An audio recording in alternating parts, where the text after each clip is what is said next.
మీ బీసీలలో ఇంకొన్ని పార్టీలకు సంబంధం లేని కొన్ని సంఘాలు మద్దతు ఇవ్వట్లేదు, కొన్ని సంఘాలు వ్యతిరేకిస్తున్నాయి. ఎట్లా చూస్తారు? జాదల సింగ్ కానీ ఆర్ కృష్ణయ్య కానీ. ఆర్ కృష్ణయ్య పోయి బీజేపీకి నాడు రాజ్యసభ తెచ్చుకుండు. ఆయన అట్లా మాట్లాడకుండా ఎట్లా మాట్లాడతాడు?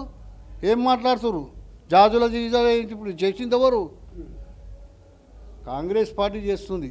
దమ్మున్న మొగోడు రాహుల్ గాంధీ చేస్తున్న ఇది కులగణన. ఏం రాముడు రాముడు అంటే మీ రాముడు మీ ఒక్కరికే రాముడు? మాకు రాముడు కదా, మా దేవుడు కదా. అరే పని చేసి ఓట్లు అడుగురి.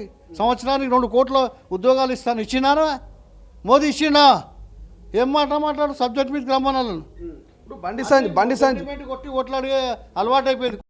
హిందూ ముస్లిం కొట్లాడలు పెట్టి బండి సంజయ్ కూడా అదే అంటున్నాడు, బీసీలలో ముస్లింలను కలపొద్దు, ముస్లింలకు మేము వ్యతిరేకమని. మోదీ చెప్పినాడు గుజరాత్లో. ఆయన ముఖ్యమంత్రి నా తీయమంత్రి రికార్డు చెప్పమని మనం ఓపెన్గా చెప్పురు ముస్లింలకు ఇవ్వద్దని. ముస్లింలను పంపించి అక్కడక్కడ ఓట్లను పిచ్చమనుకుంటున్నారు వాళ్ళతో. ఇప్పుడు మీరే ప్రధానమంత్రి కదా, 15 ఏళ్ళ నుంచి తేనరి బల మొగదమ్ము లేదు. ఇంటర్నల్ వాళ్ళతో తయ్యబై ఉంటారు. ముంగటికి వచ్చేవరకు ఈ డ్రామాలు ఆడుతుంటారా? ఇంటర్నల్ అంతా ఒకటే. ఏడేడ పోయి బీహార్లో నాశనం చేపిస్తుంటారు. మహారాష్ట్ర రాజు ముస్లింలను డివైడ్ చేయించుకొని బీజేపీ హిందూ సెంటిమెంట్ కొట్టి గెలుస్తుంది. ఎక్కడికేం గెలుస్తుందా? ఏం చెప్తారు? మీ ముఖ్యమంత్రి గారు మార్చి 10న ఢిల్లీకి అందరినీ కలుపుకొని పోతా ఉన్నారు. కానీ బీజేపీ ఎంపీలు వచ్చే అవకాశం ఉందా? లేకపోతే బీఆర్ఎస్ మాజీ ముఖ్యమంత్రి వచ్చే అవకాశం ఉందా? ఎవరు వచ్చే అవకాశం ఉంది? ఎవరు మీకు మద్దతు ఇస్తారు? ఢిల్లీకి బీసీ కులగణన బిల్లును ఢిల్లీలో ఆమోదించుకోండి. మాజీ అధ్యక్షుడు అపోజిషన్ లీడర్ రాహుల్ గాంధీ చెప్తుండు కదా, ఇంకోటి వచ్చి మద్దతు ఇచ్చేది. మద్దతు ఇస్తున్నారు రేవంత్ రెడ్డి గారు. ఇక చేయొద్దు అంటుండు. చేసి చూపించినాక చెప్తాను కూడా రాహుల్ గాంధీ మాటనే నా వేదం అంటున్నా. ఆయన ఎట్లా చెప్తే నేను అట్లా నడుచుకుంటా అంటున్నా లేదా? ఇంకేం కావాలి? ఇంకేం మద్దతు కావాలి? బీజేపీ నాయకుల మద్దతు వద్దా? బీఆర్ఎస్ నాయకుల మద్దతు వద్దా? వాళ్ళు ఎప్పుడు ఏడుస్తూనే ఉంటారు.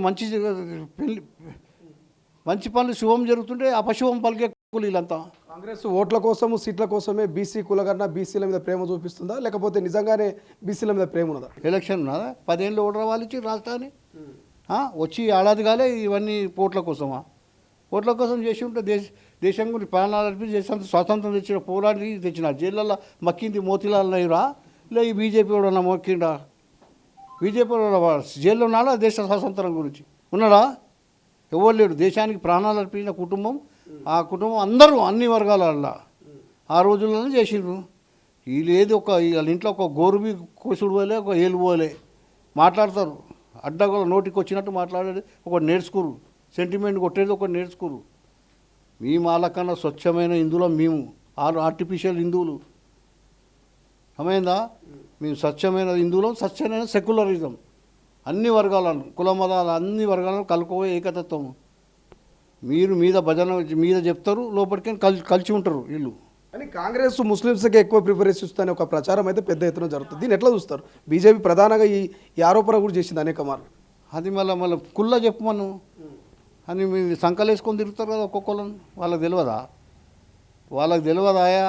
కాంగ్రెస్ పార్టీకి కావాలి పాపం ఒంటరిగా చేసి ఏదో అది మీద అటాక్ చేద్దామని చూస్తారు. కానీ మేమందరం వాళ్ళు ఇంకా ఉన్నాం. రాహుల్ గాంధీ ఇంకా సోనియా గాంధీ ఇంకా ఎట్లా మైకల్లో వచ్చినా మేము అడ్డంగా నిలబడి 6 మాసాల కంటే కాంగ్రెస్ ప్రభుత్వం ఎక్కువ ఉండదు, మళ్ళీ మనమే అధికారంలోకి వస్తామని బండి సంజయ్ చెప్తున్నాడు. సాధ్యం అవుతుంది అంటారా ఇది? ఏమని చేశారు?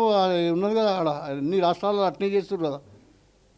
ఎవడు ఏకనాథ్ సిండేని ఈయన చీల్చిచ్చిన తరిమి కొడతారు. తెలంగాణలో అట్లా చేస్తే తరిమి కొడతారు.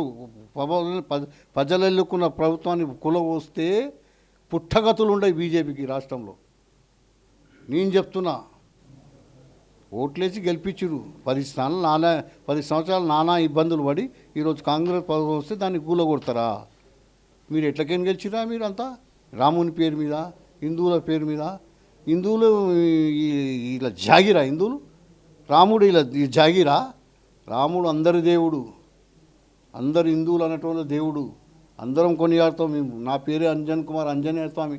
మేము రాముని భక్తులు. మేము ప్రపంచంలో ఏ మూల ఏ క్షణం ఏం జరుగుతుందో వేగంగా తెలుసుకోవడానికి తొలి వెలుగు వాట్సాప్ ఛానల్ని ఫాలో చేయండి.